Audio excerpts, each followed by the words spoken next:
Each of those 4 vocal modes, they have their own sets of rules, like I said in the beginning. And if we obey them, then we can control the voice, and we need to obey them to control the voice. So which mode is the most natural mode? Well, that can vary from culture to culture, really, which mode is considered natural. Women in the Western world, they often think or feel that neutral is more natural to them than the metallic modes. And this is due to culture. They have been taught to sing in neutral, and therefore they feel or believe that it's safer or maybe more correct. But all modes are equally healthy when they perform correctly. If you go to Asia, for example, you might hear women speak like this, right? They might be in edge. Or if you go to Texas, in Texas they speak, some of them speak like that. So it is only due to culture and how we've been brought up, which mode is the most natural. We all have them. And any sound, whether it's strong or quiet, high pitch or low pitch, is healthy as long as we follow the rules of the certain mode we want to sing in. And what about the metal? Well, everybody has metal. We all use metal in our voices. Whether we sing rhythmically or classically, or whether we're speaking, we all have metal. So what is this metal thing? Well, it's a contour on the note. And it is so complex in structure that we can only define it by ear. You can't measure it, at least not yet. We don't have measurement instruments that can measure so complex contours of the sound. We all have all modes. The loud volume and the metal is not harmful for our voices, and maybe we even all use all modes without even knowing it or thinking about it. Even a baby goes through all modes, one mode after another, in just one day, on a daily basis. Often you can hear a baby go, right, to get their parents' attention. The babies use metal to get their parents' attention. Hey, I want to be picked up, or hey, I need food, or you know. And babies, the thing about babies is that they actually very rarely get hoarse, even though they use these sharp sounds all the time. And you can also go to a schoolyard and you'll hear, listen to the children yelling, right? So in other words, the metal is a natural part of our voice and of our lives, and it's not dangerous. We simply need to learn, or maybe even relearn, how to control it. I'm just going to repeat this again. A sound cannot hurt us. It's only the uncontrolled constrictions that can hurt us. And it must never feel uncomfortable or hurt or tickle when we're singing. So always remember to trust your own sensation, especially when we're going to try out some new sounds now. So if it hurts, stop immediately and tell me. Okay? Good. Let's see, I think I have, yeah, here we go. Here we have a different chart of the modes. And you have the neutral, the curbing, the overdrive, and the edge. So let's start with the overdrive. Overdrive is a full metallic mode with a lot of power. Hey! Overdrive. If we start from the top, we can never add air to overdrive. Air is not allowed to put on the voice, in fact, in any of the metal modes. The next row we have there is the tool, the method. The method out there in very small letters. I don't know if you can see it. The method for finding overdrive is the bite. And we find the overdrive by establishing a bite. So try and you can try and smile with your mouth closed, and then drop the jaw as if you're about to take a bite of an apple. That's the bite. It's not the ah, right? But just a small bite.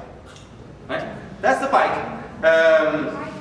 The bite is just a tool to find overdrive. Once we have found the sensation of overdrive, we don't have to think about the bite anymore. It's just a tool to find it. Next we have here is the vowels. In overdrive we can only use two main vowels. That's the A and the O. The A as in stay and O as in so. And that's in order to maintain the mode. It goes generally in the high part and the very low part of the voice. We need to stick to these vowels to maintain the mode. For example, if I wanted to sing in the high part, everywhere I go I see you, then I would have, if I wanted to sing that completely only in overdrive, I would have to direct all the vowels towards the A and the O. So it would sound something like this. Everywhere I go, I say yo. Right? This is just very cut out in cardboard to show. Right? If I don't do that, I might actually experience my voice breaking into another mode. Everywhere I go, I see you. You see how the ooh, because ooh does not live in overdrive. It belongs to neutral. Good. Pitch is the next thing here. And pitch, overdrive is the only one of the modes which has a real pitch limit. For women, it's only possible to sing overdrive up to D5. And just for reference, I don't know how many of you are familiar with these numbers. D5, C5, so on. No. If you have been working with MIDI, you might know what it is. But just for reference, the C right at the bottom of the treble clef and at the top of the bass clef, that is C4. It's the middle of the piano. That's C4. So C5 is the C above it. That's in the almost in the middle part of the treble clef. So the D5 is right above it. That's as high as women can sing overdrive. Above that, the voice will, you will either hurt yourself or the voice will naturally go into another mode. For men, it's C5. So that is the high C for the tenor. Good. So let's try and find overdrive, shall we? Yeah. Good. Try stand up. So try to apply a good amount of support. And now I'm just gonna, if some of you have been schooled classically, you might find or feel that some of these exercises are a little bit weird, or who want to sound like that, you know? That is because we separate, like I said at the beginning, we separate the taste and the technique. So first we work on the technique, and then we can start to apply our own taste.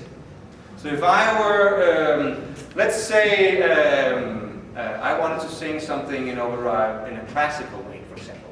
I might go, Don Giovanni. That is overdrive. But it is colored, dark. It has a good amount of twang, and I put a vibrato on it. Right?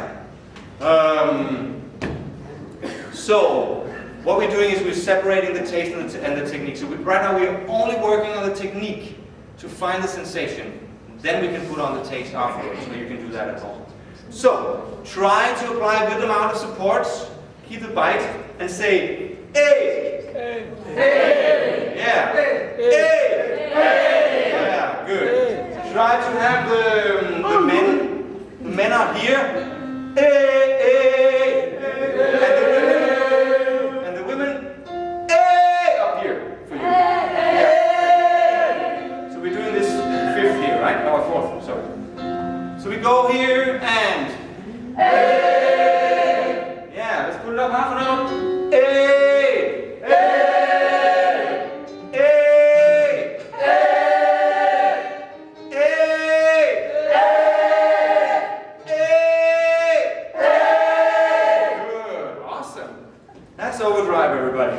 try it. Let's try it on the other side. So we have the O as in so, right? Or if we go whoa, oh, oh, right? That's the O. So let's go from where we got to and let's try it on the. We have the men here, up here. Sorry. Oh, and we have the women up here, right? Come and oh, good. And here.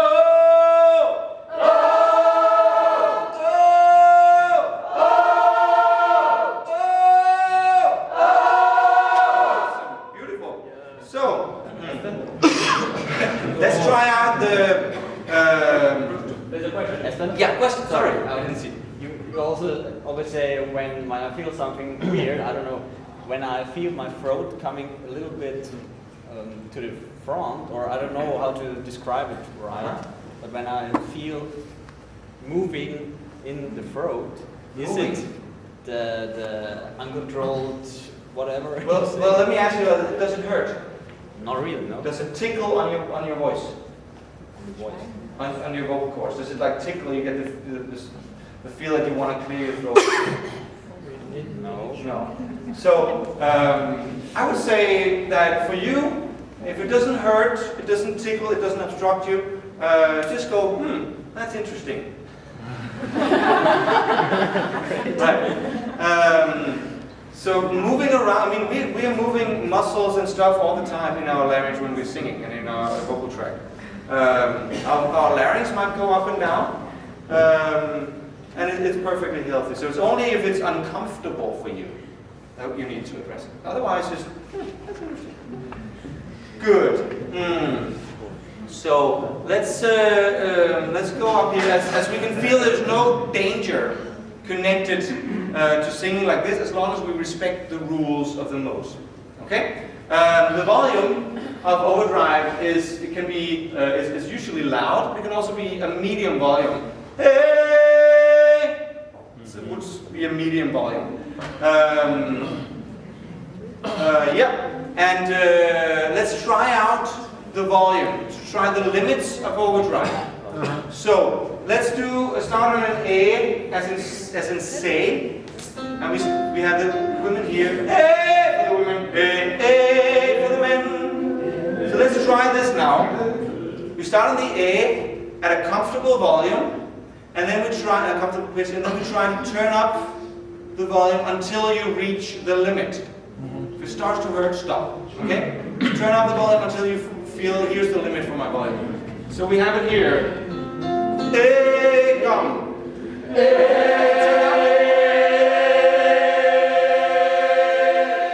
you feel you're reaching the limit of the volume?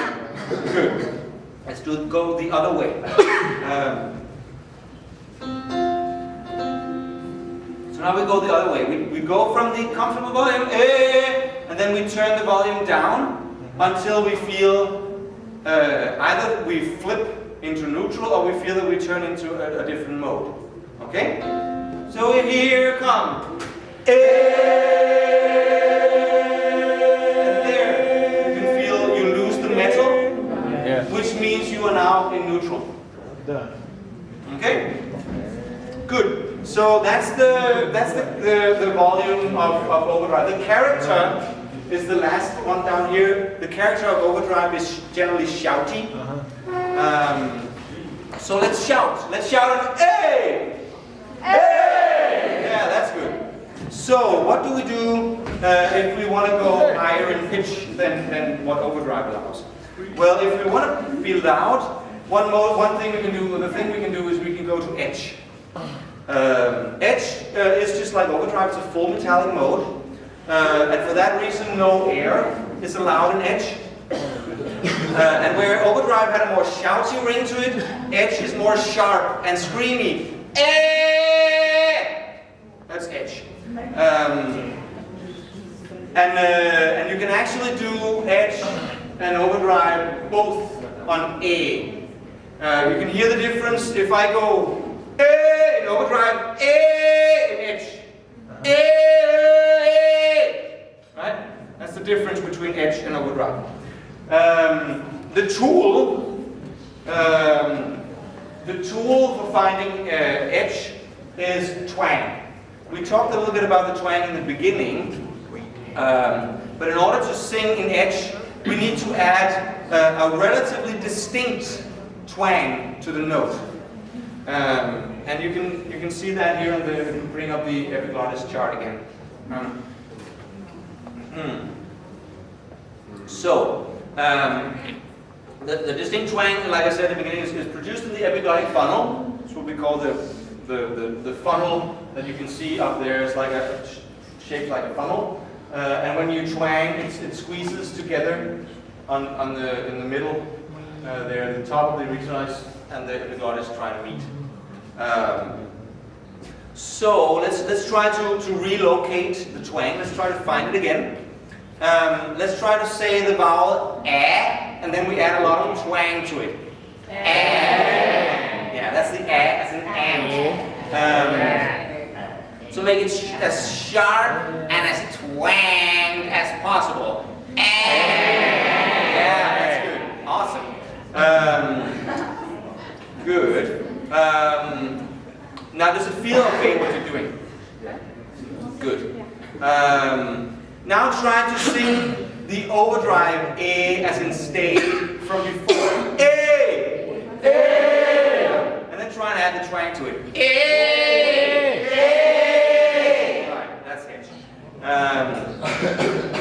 So back to the overview chart. Oops. Here it is.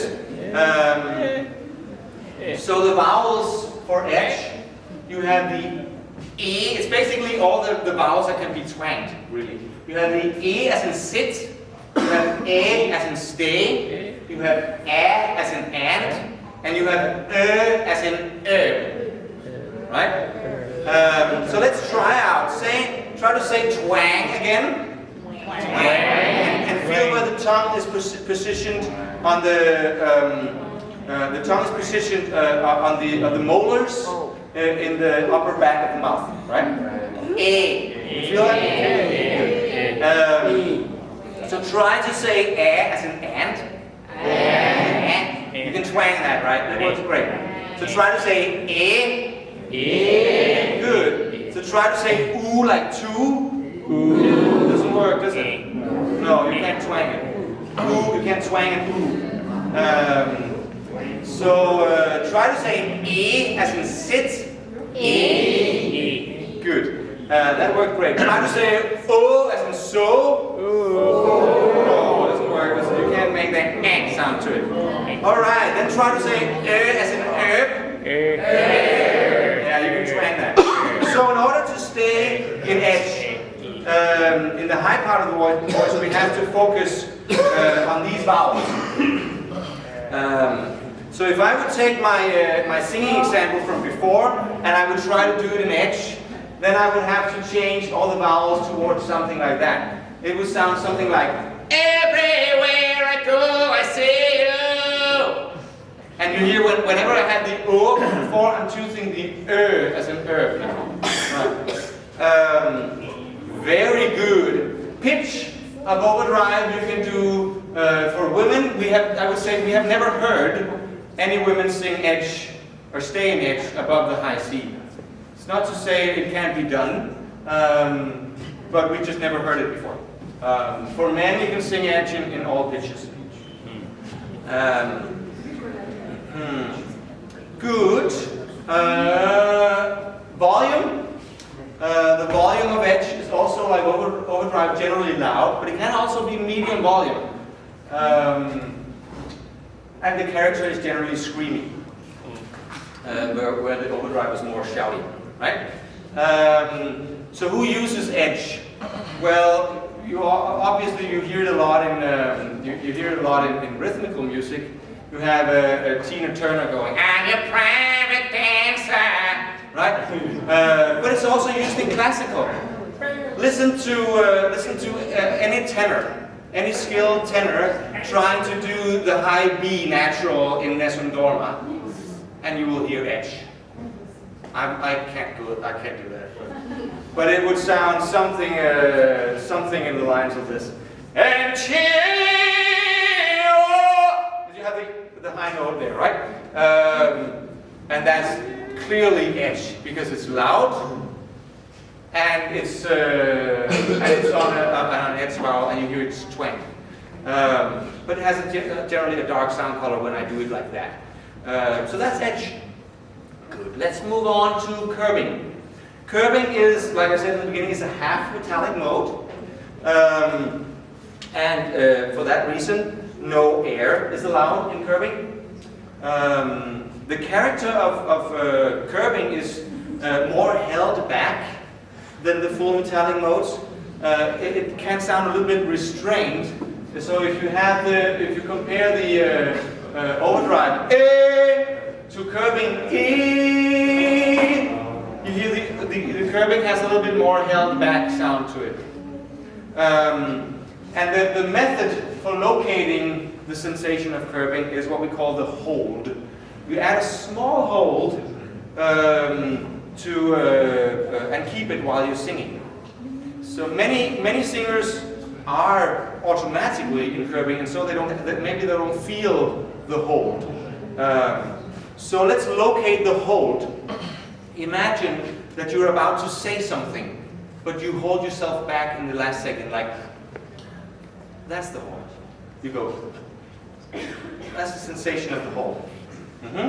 Now try to.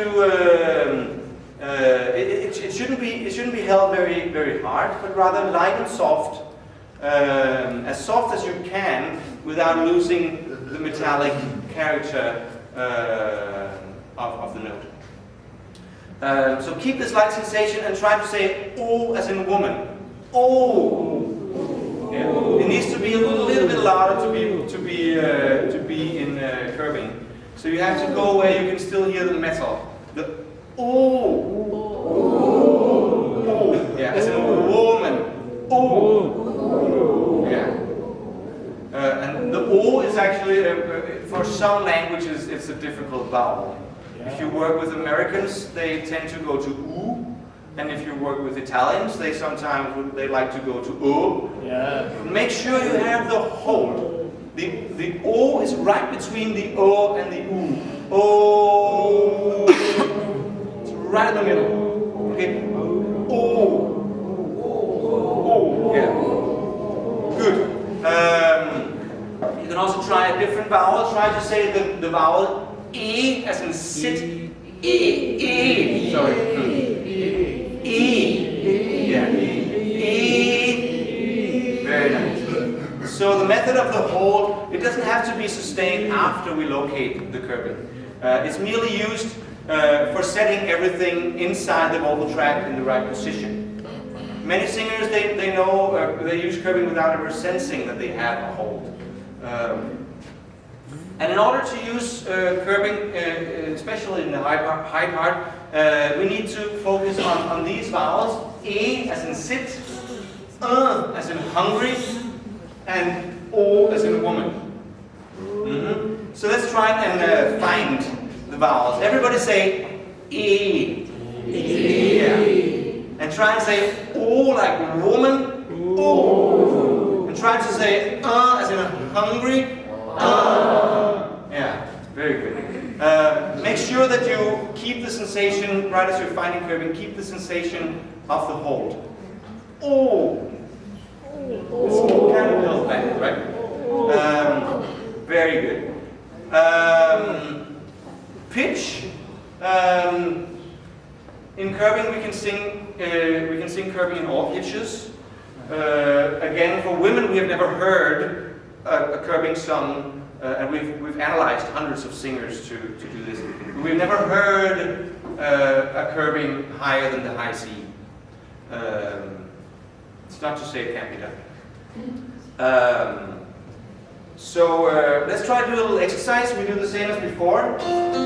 We have the women here, the men here, E, and we go on the E, and we do 5 vowels, 5 notes like before. We go E, sorry, note again, E, come. Yeah, okay. Now I have to excuse you because I'm falling in main pretty high now. So let's just do it here, just one note, E. E.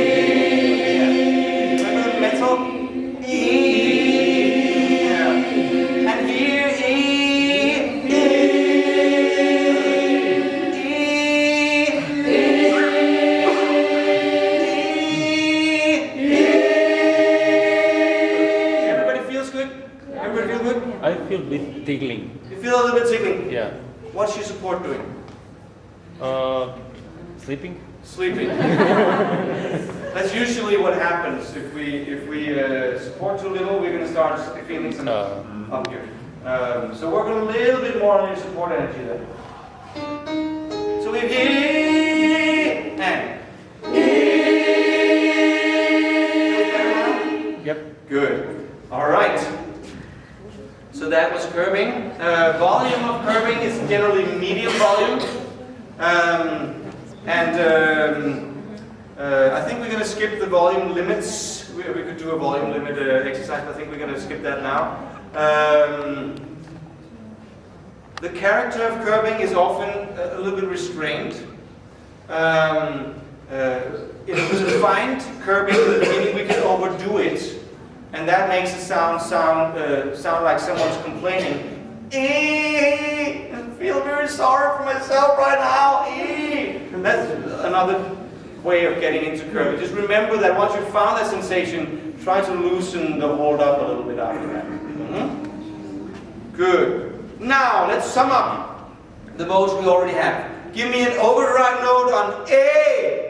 An edge note on A. And a curbing note on Good. Awesome. Last mode is neutral. Neutral is the only non-metallic mode. And it goes like E. Use no metal to my voice. E. Yeah. E. Neutral is the only mode. Thank you. Neutral is the only mode we can add air to. And the air is really useful when we are singing quietly, for example, in the microphone. Do I have sound on this, guys?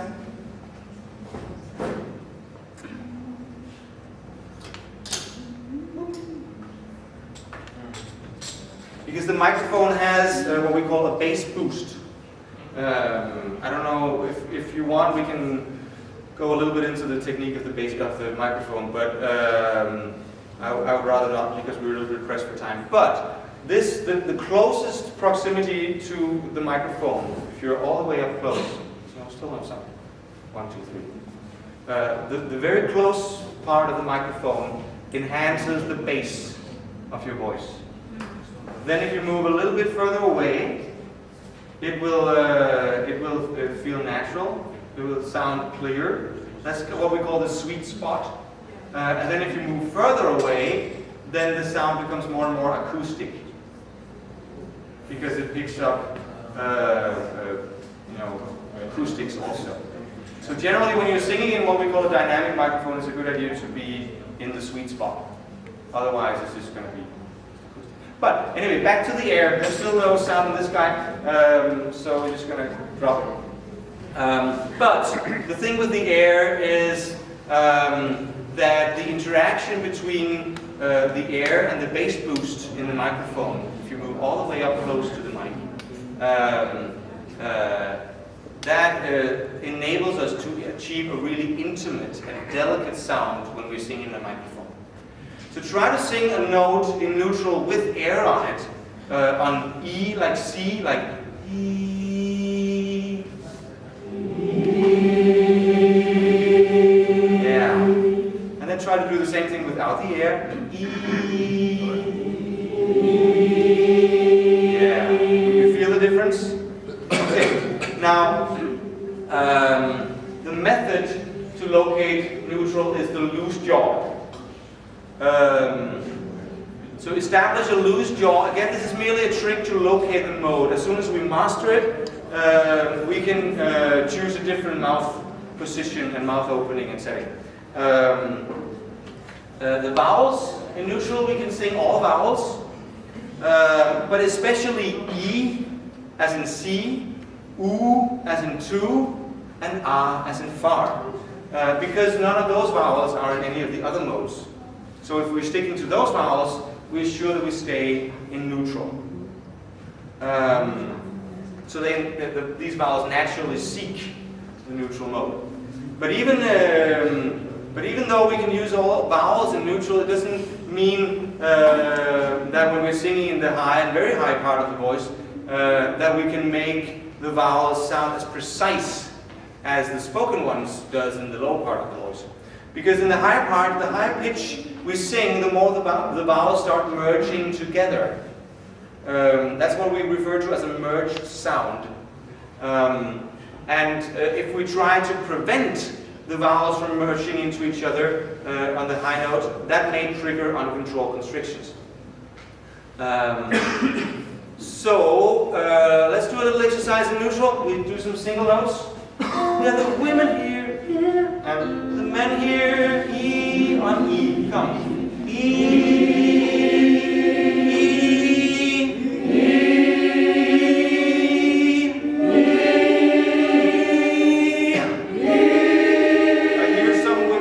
Octave higher.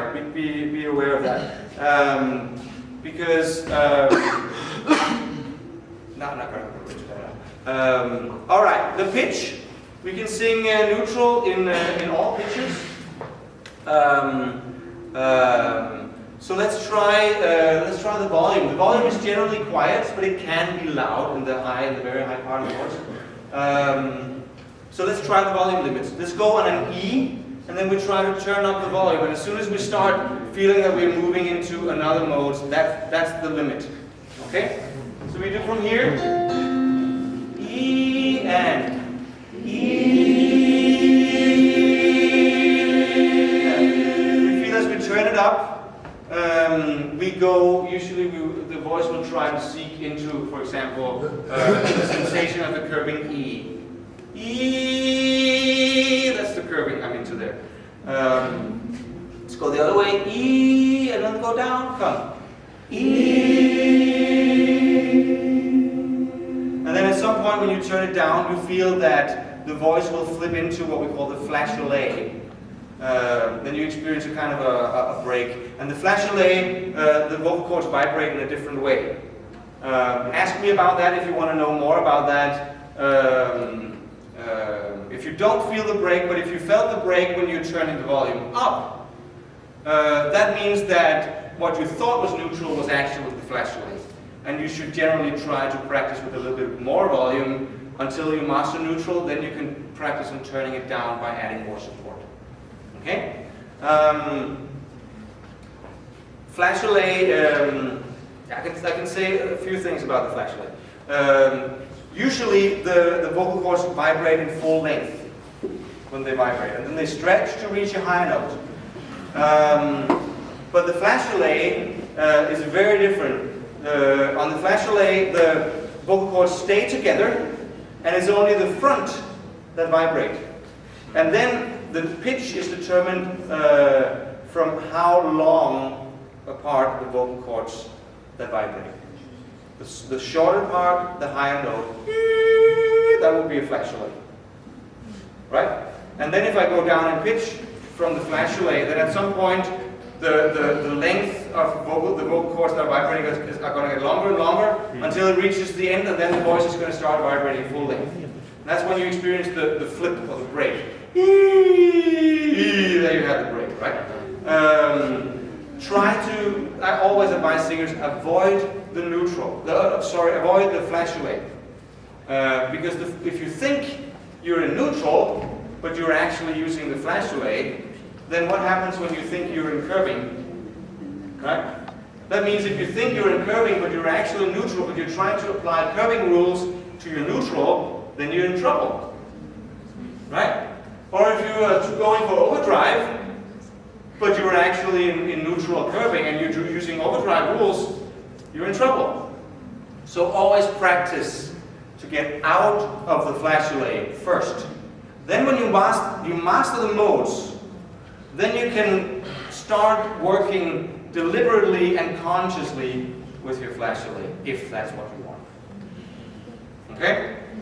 The flageolet is not dangerous in any way. It's just the problem with it is that it can seriously mess up our sensation of which mode we're in. And that can bring us into trouble. Also, a flageolet can't be turned up in volume if you're too low. Flageolet is really good if you're very, very high up. But if you're too low in volume and you're singing in flageolet, you can't turn up your volume. So if you generally feel that you have a problem turning up the volume in your low part, this is especially a problem for many women. If you feel that you have a problem turning up your volume in the middle part of your voice, that's probably because you might be in flatula. Because the flatula is very quiet in the middle part of the voice. It would sound something like this. If I try to turn up, I can't. Then I will experience a flip.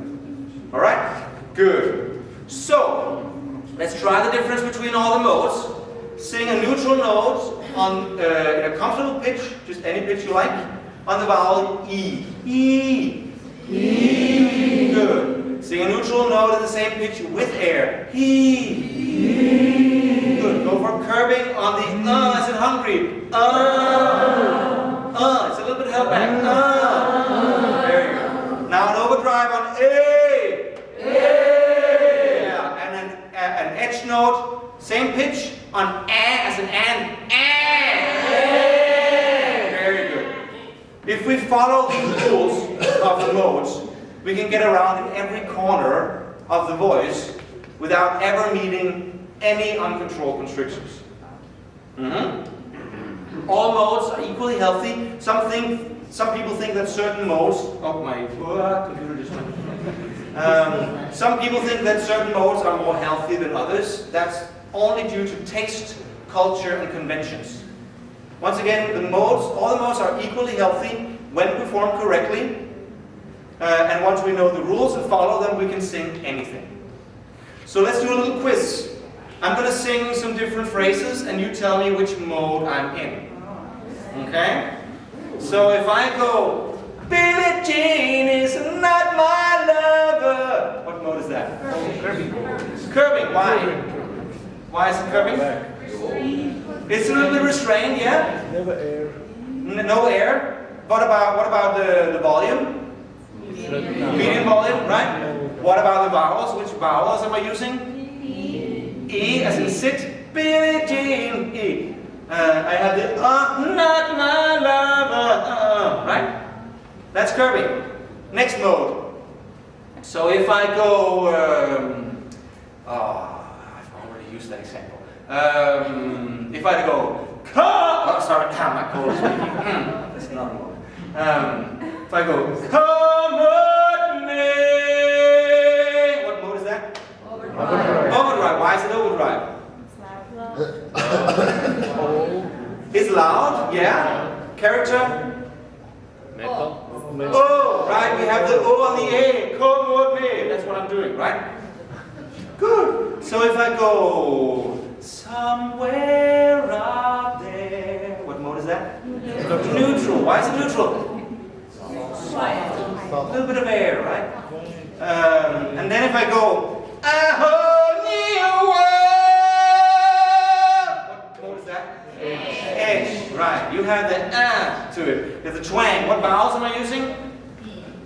I'm using the You have the sound as an as in sit. And then the again, right? Good. Another one. If I go, can you feel the love tonight? Sorry. What is that? It's a mixture. Because what do? We mix all the modes all the time.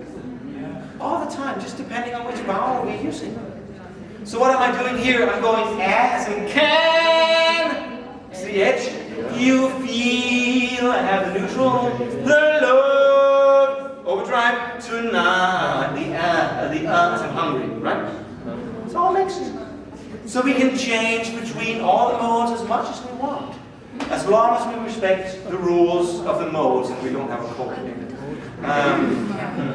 Good. We can also do a crescendo and a decrescendo through the modes. I don't know why I have the taskbar on there. Sorry about that. We can do a crescendo through the modes. We can go. We can go the other way.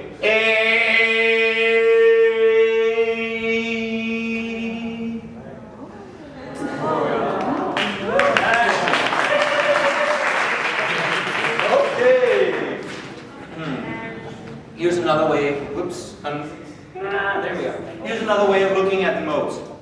This is a volume chart. In the bottom we have the very low part. Then we have the low part, the middle part, the high part, and the very high part. The very high part is from high C and up. And generally it's an octave per part. So here you can see which volumes we can have in the different modes. You have the neutral, it's generally quiet, especially in the middle and low part. But in the high part it can be both medium and actually quite loud in the very, very high part. Very high, very loud, so it's neutral. Curving, a little bit the same, but you get more volume as you go down. But then when you go down into the low part of the voice, it also becomes quiet. Overdrive can be loud all the way down, but it can also be medium, also all the way up actually. And edge, you can go all the way up, being very loud, or medium, you go all the way down.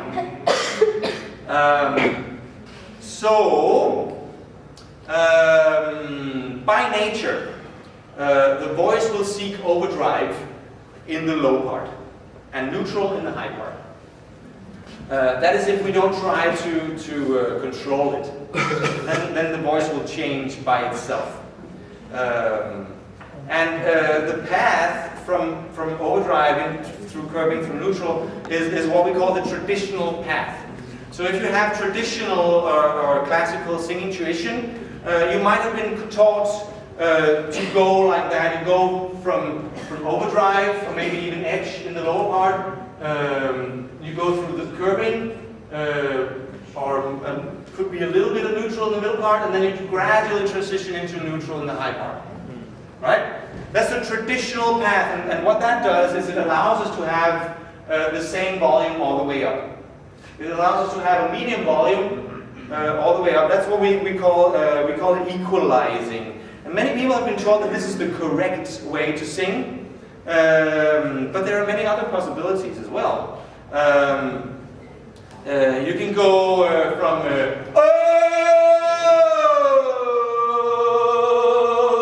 now actually on in curving. So you can actually have overdrive quite high if you want to. That's what you want. It's not more correct than anything else. It's just the traditional way of thinking about modes. You can also choose, if you want to be loud all the way, you can choose overdrive or edge all the way up or all the way down. Or if you want to be medium, you can use curving all the way up. So we can be quiet. We can actually use the neutral quite far down if we want to do that. It'll just be quiet. Or you can create your own favorite path. Own favorite path all the way up. Then there's a thing of vocal breaks. I talked a little bit about it. Vocal breaks are nothing but a change of mode. So if we don't want them, we can avoid them. Some singers are taught that the breaks they hear are register breaks. But as we saw in the beginning in the anatomical part, the vocal cords are not divided into any parts. So when we know the anatomy and the physiology of the voice, we know that the voice works like two rubber bands. They stretch and get thinner on high notes, and then they relax and thicken and get shorter on the low notes. This is not difficult for the vocal cords to vibrate, for example, 1,000 times per second. It's only difficult if we hinder their voice, if we hinder their work by constricting muscles. So the vocal break is created by changing the setting of the vocal tract, which then changes the acoustics. And that means that it's actually going on above the vocal cords.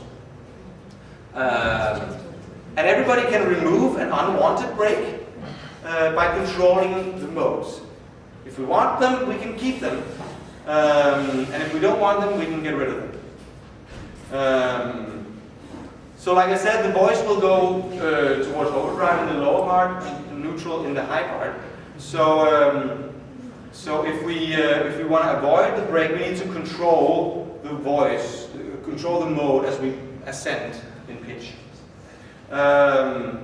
If we want a vocal break, we must change between a non-metallic and a metallic mode.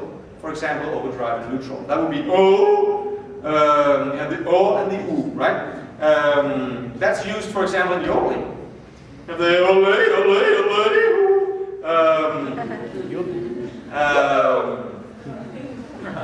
and then you have the overdrive in the low part and the neutral in the high part. It's also used in country music, often between curving and neutral.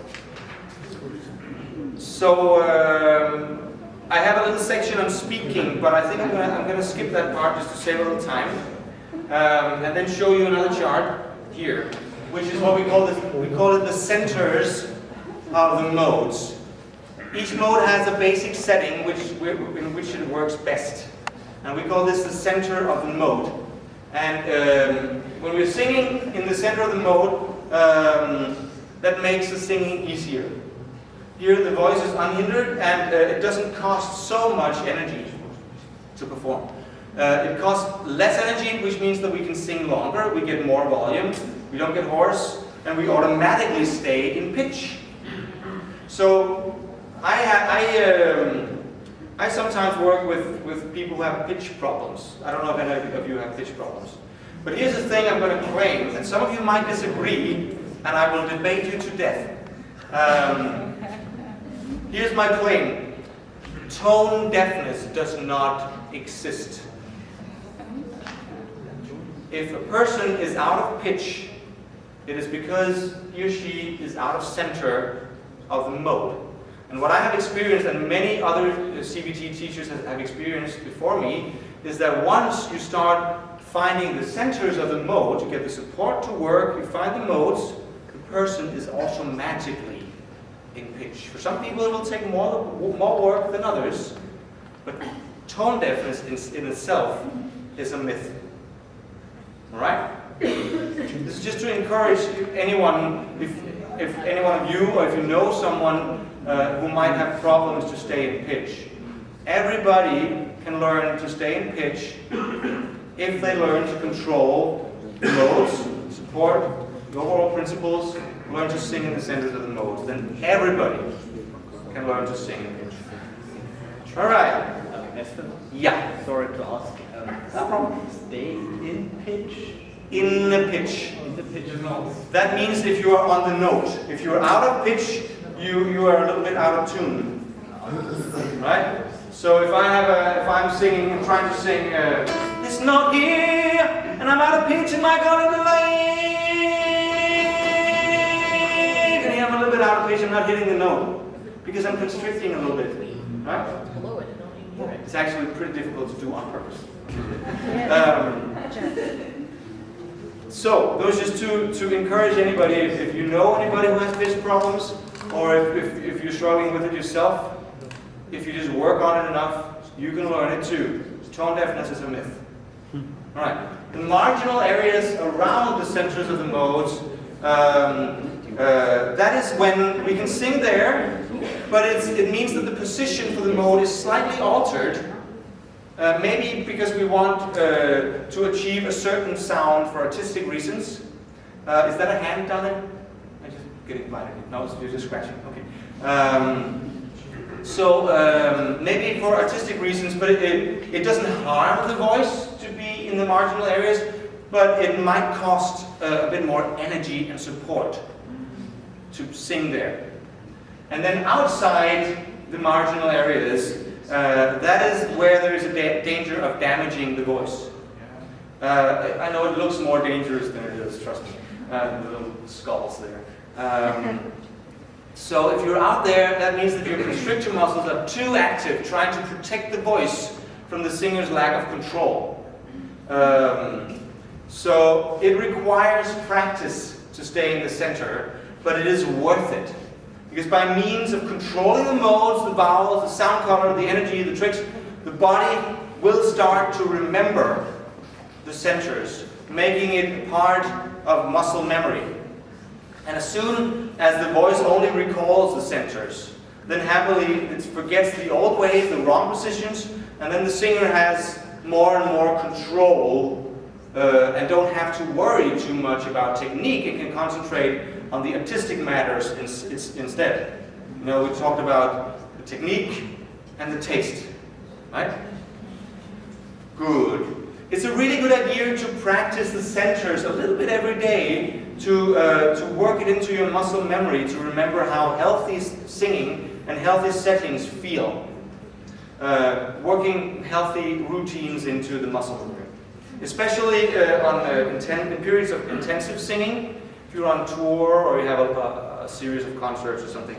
And speaking of muscle memory, the thing with muscle memory is that it works both ways. Muscle memory is what makes me remember how to brush my teeth. You remember that example?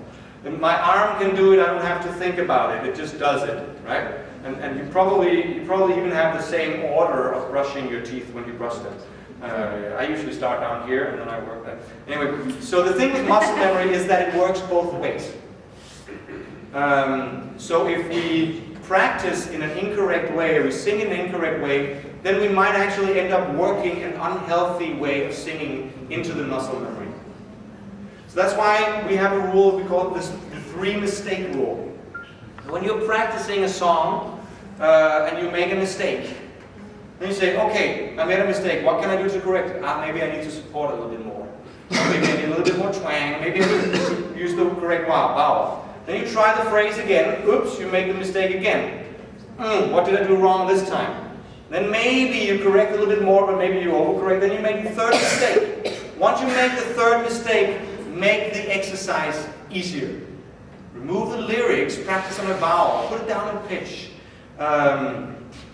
Practice on a single note, maybe just like we did when we practiced the mo's before. Just make it easier, and then when you control that, then you can gradually start adding more elements. Then when you make mistakes again, remember again, 3rd mistake, make it easier again. So we can end up going a little bit forward, a little bit backward, we make some mistake, a little bit forward, a little bit backward, but eventually we're going to work the right ways and not the wrong ways into our muscle memory. Good. Finally, I would like to talk short. I know we're short of time. If you need to go, feel free to just sneak off. I'll just continue for a few more minutes, talking a little bit about the sound color. By the use of the sound color, we can color the sound lighter or darker. I have a chart to show that actually. There are 6 different places we can change the color of the sound. So if I go E, that's relatively light. E is relatively dark, but it's the same mode. So I've just colored it. There's an acoustic rule to remember these different settings, and that is that a large room creates a dark sound, and a small room creates a light sound. And it's really easy to remember if you try to cup your hands and clap once. What does that do? Try to do it. Okay. So here you have a room, and the sound is relatively dark. Try to make your hands flat now and clap again. What happens to the sound? It got sharp, right? Because the room is now smaller. That's the same acoustic rules that applies to our vocal tract. It can be really hard to isolate these 6 different places, but we can practice separating them as much as possible, because when we can do that, we can combine our own sound, the sound we like. For example, if we're classical singers, I myself, I have a classical background before I started working with CBT. Classical singing, you usually prefer a quite dark sound color, but you usually also prefer a certain amount of twang, especially in the higher and lower areas of your voice. It would be something like, you hear there's a bit of twang to it, but I'm also coloring it darker, right? And rhythmic big singers usually prefer a lighter sound color. Good. Very quickly going through the 6 different places. We have the epiglottic phonic. We already talked about that, the twang. The necessary twang is relatively dark, and the distinct twang is very light. Right? So you can try to do that. Try to say and then try to remove the twang. Go Yeah, it gets darker, right? It's the same you're doing. Good. Or you can do it on an E. Right, removing the twang makes it darker. Good. Next thing is the larynx. You can see the arrow there on the side. If we lower our larynx, I'm lucky in this sense because I have this kind of protruding thyroid cartilage, so you can actually see what my larynx is doing. Some men have that. If I lower my larynx, you can hear that the sound gets darker. If I raise my larynx, you can hear that my sound gets lighter. Right? So we can work on doing that. So how do we find the larynx? Well, you can try and feel it slightly and try and swallow. And you feel that the larynx moves up if you swallow it. Right? Good. So try to do that again. We do the same vowel E, and then we lower the larynx.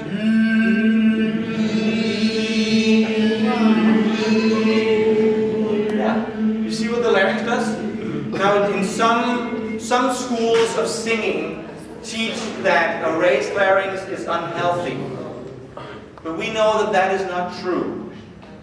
What is unhealthy is uncontrolled constrictions. Right? But some people, they raise their larynx unconsciously because they have uncontrolled constrictions. So if we try to work specifically on lowering their larynx, we might not even address the problem of the uncontrolled constrictions. We might actually not solve that problem just by lowering their larynx. So it's much more effective to work on releasing the constrictors, because then once they know how it feels to release their constrictors, they can decide themselves where they want to place their larynx. All right? Then there's the tongue, third place. We can affect the sound color by either compressing the tongue. You see over here, it's kind of compressed from both sides. You're kind of pulling the tip of the tongue into itself, and you're pushing from the back also. One way to practice this, I think it stems from Italian classical singing, is if you have a teaspoon and you put it on your tip of your tongue and you press against it. And you can practice compressing your tongue. That will give you a darker sound color, because as you see, it makes a bigger room in the back, so the sound gets darker. If we broaden the tongue, like that, for example, if you put the tongue on your molars and the sides, the sound will get lighter because you see you have a smaller room. Good, and I can try to demonstrate this if I go. If I use my tongue, right? Good. Then there's the shape of the mouth down here. The corners of your mouth can be either relaxed, that will give you a dark sound color, or you can smile, that will give you a light sound color. Right? Fifth place is the palate. We have a soft palate in the back. You can feel it. If you have a tendency to throw up, don't do this. But if you can feel it by taking your finger and then feeling all the way back, it's soft. And the soft palate can be either raised or relaxed. A raised soft palate gives a darker sound because you make more room. You can see the red arrow out there. And a relaxed soft palate gives a lighter sound. One way to practice this is if you take your thumb and you imagine that you're about to suck it, then the second you take your thumb to your mouth, then usually your soft palate will raise because it's been trained to suck your thumb when you were small. Right? Or you can try yawning. I notice some of you are already doing that. I hope that's not my fault. If it is, I'm sorry. You can try yawning, and then you'll feel your soft palate raising also. Last place is the nasal passage. The nasal passage is the opening up to the nasal cavity, which is above this feature. It goes from behind the uvula and up to the nostrils. And the nasal passage can be opened or closed. Now, some people think that if you open your nasal passage, the sound will get darker, but in fact, it's the other way around. Because as you see on the picture here, your left picture, when you close the nasal passage, the room in the back of the vocal tracts gets bigger. And that size you get there is so much bigger than the size, the room of the nasal cavity. So if you open your nasal cavity, if you open your nasal passage, your sound color will get lighter. If you close it, your sound color will get darker. And one way to find this is probably the most difficult thing to work with, because it works so much by itself. But one way to find it is to imagine that something's really smelling really bad. Then you close your nasal passage. And that would sound something like, you can hear the nasal passage is closed. If I open the nasal passage, you can hear it's open. That's one way of testing if you have an open or a closed nasal passage. You can do this movement on your nose, and then if your nasal passage is open, then you can hear that the sound changes. If it's closed, nothing happens to the nose. A lot of people mistake twang, we've been talking about twang, and nasality. But when we know the anatomy, we know those are two different things because they happen at two different places. The nasality comes from opening the nasal passage,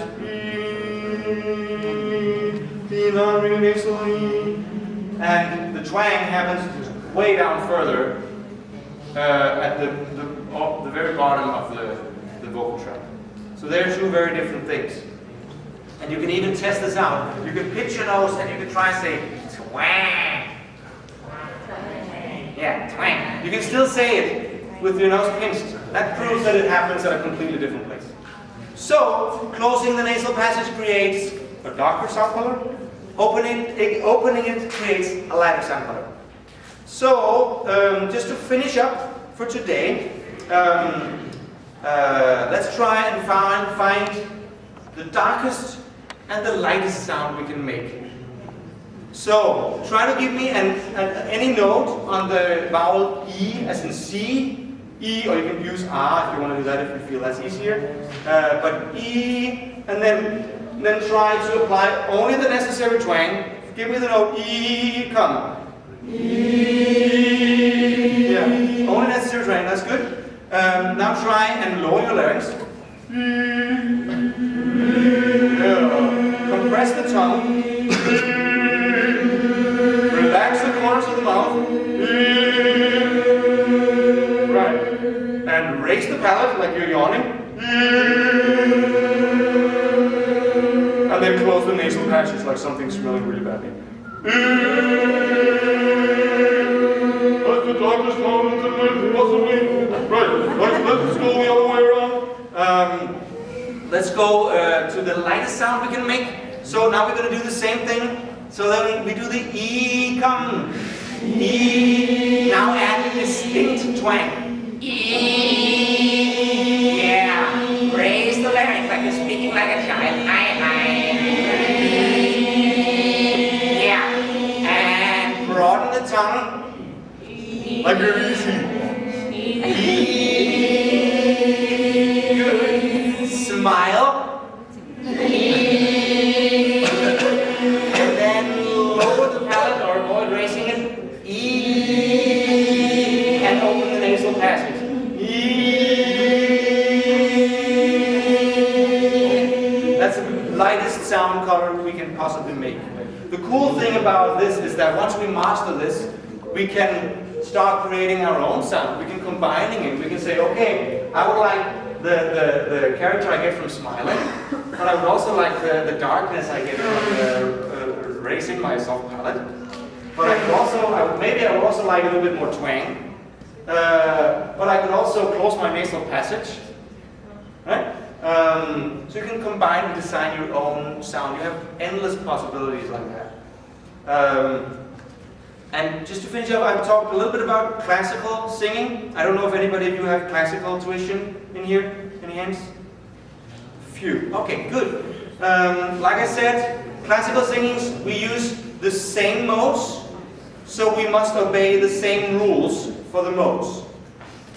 In classical singing, we use a darker sound color, so you can hear the difference between and you have the dark that's the classical sound, and then you have the light the lighter. It's not so classical. In classical, there are some fixed paths. We went through that on the volume chart. For female singers, they use neutral, the dark sound color in the high part, curbing in the middle, and then they use overdrive or curbing in the low part. If you're an alto, you would tend to go to overdrive. If you're a soprano or a mezzo, you might tend to go to curbing in the lower part. If you're a man, you have a few more possibilities. As a tenor, you can go to edge in the high part. On a high note, you can also go to overdrive. That's especially for the baritones or the basses. And then you would usually go the same way if you go down, especially if you're going really deep. Then edge can be really deep. Right? My cold is obstructing me right now from going on there. But you can also do a little bit more quiet if you want to do that. If you're a man, if you might sing a tenor aria that is neutral. So that was the classical things. Now, of course, there's a lot more ground to cover. So feel free to pull me aside during this conference if there's something you have some questions about. I don't know if any of you have sitting with something you want to ask right now. Otherwise, just pull me aside and feel free to ask. So that was it for me. Tomorrow, I'm going to teach, hopefully for a little bit shorter time. It's going to be a little bit more interactive tomorrow. Some people I've heard think that I'm going to teach about conducting tomorrow. I will say something about conducting. We will go through some techniques. But the class is also for leading in a more general perspective. Like how do we communicate what we are leading from the stage in as intuitive way as possible. Right? So that's it for me for today. Thank you very much for listening.